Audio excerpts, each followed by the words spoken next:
Ellen Ripley is rescued aboard an escape shuttle by members of the Weyland-Yutani Corporation while in stasis sleep. After waking up, she is informed by Weyland Corporation representative Carter Burke that she has slept for over 57 years. Her daughter, who was then 11 years old, is now dead. While being questioned, she informs the investigative committee of an alien creature that destroyed her crew. It gestates in the human body and kills the human host when it matures. The committee does not believe any of her claims and suspends her indefinitely. A terraforming colony loses contact with the company after being attacked by the aliens, and Carter and the colonial marine Gorman ask Ripley for her help in investigating the issue. She is introduced to a team of colonial marines who will head down to the planet with her to investigate. However, Ripley is distrustful of the company android Bishop since her former crew had been betrayed by the android that had chosen to protect the aliens on company orders. They descend onto the planet and go to the wreckage of the exo-moon ship. The Marines go inside to investigate, and they find evidence of a sharp struggle, but there is no one alive there. Ripley and the Colonel join the Marines on the ship and continue the search. They find a medical lab with samples of the aliens preserved in glasses. Careful, Burke. They soon discover a young girl who had been hiding alone inside the ship.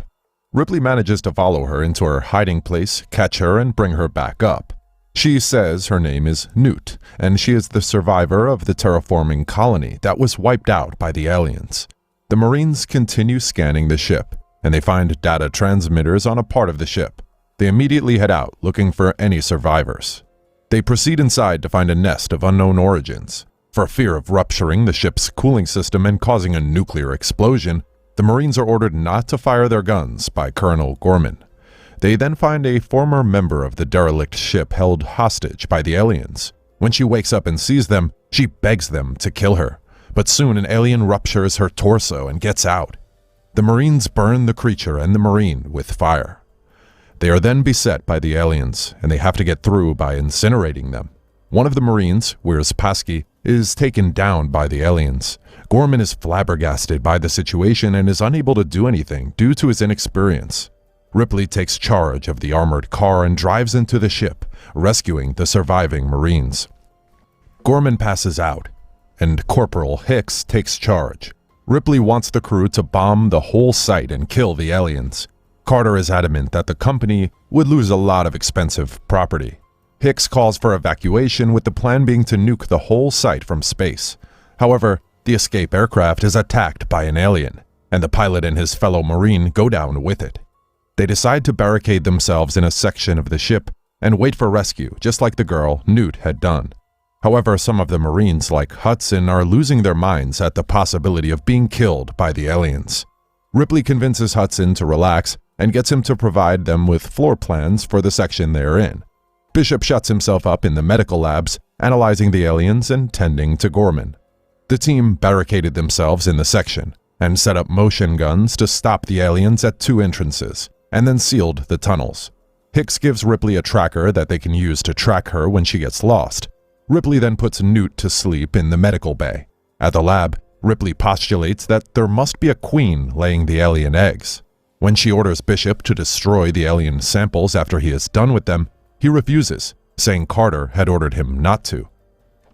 Ripley confronts Carter, and it is obvious that his greed for money outweighs everyone's lives on the ship. She refuses to go along with his ideas. The aliens swarm towards them, and the motion guns begin to fire at them. However, there is not enough ammunition, and the aliens get to the pressure door. Bishop informs them that the ventilation has been blown up, and the crew has 4 hours until everything explodes in a thermonuclear explosion.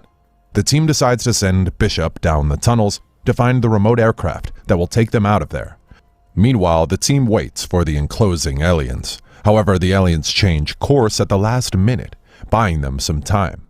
Ripley gets some gun lessons from Hicks and joins Newt in the medical bay to take some rest. She is woken up by an alien that has gotten into the lab. However, she and Newt cannot escape the medical bay because Carter has closed the door. As they scream at the camera for Hicks to see them, Carter discreetly shuts down their camera when Hicks is preoccupied. Ripley and Newt battle the aliens in the sickbay. Ripley manages to get Corporal Hicks' attention by turning on the fire suppression system. They are rescued in time, and the two aliens are dealt with. Ripley informs them that it was Carter who had closed the doors and set the aliens on them, using samples from the lab. They apprehend Carter, and Gorman wakes up from his concussion. But Carter denies everything, despite being guilty. The aliens then cut off the power, and the team has to be on alert again. The monsters get into the perimeter, but no one can seem to find them. It appears they have found a way above them, and they land on the team from above, causing chaos for the Marines. Burke takes the chance to escape, closing the door behind him. Ripley and Newt chase after him, but it is already too late, and he has closed the hatchet. Vasquez and Hudson handle the aliens as Hicks rushes in to help. Hudson is taken down by the aliens, and Burks meets his end in the hands of an alien behind him that managed to get through. Hicks cuts the lock open and they get in. Newt guides them through the ventilators, but Gorman goes back to help Vasquez, and they die together after exploding a grenade when the aliens are about to get them. Newt gets off track and falls into the water system, and Ripley and Hicks go to her rescue. But an alien gets to her first and takes her to their nest. Ripley and an injured Hicks manage to reach outside, and Bishop arrives with the aircraft. The injured Hicks is put aboard, but Ripley returns to the ship for one final mission to save Newt. She tracks down Newt with the tracker she had left her and manages to find the alien's nest. Newt wakes up in the strange nest, screaming, and Ripley finds her and frees her from the cocoon. They try to make their way out, but stumble upon the alien queen laying eggs in the nest.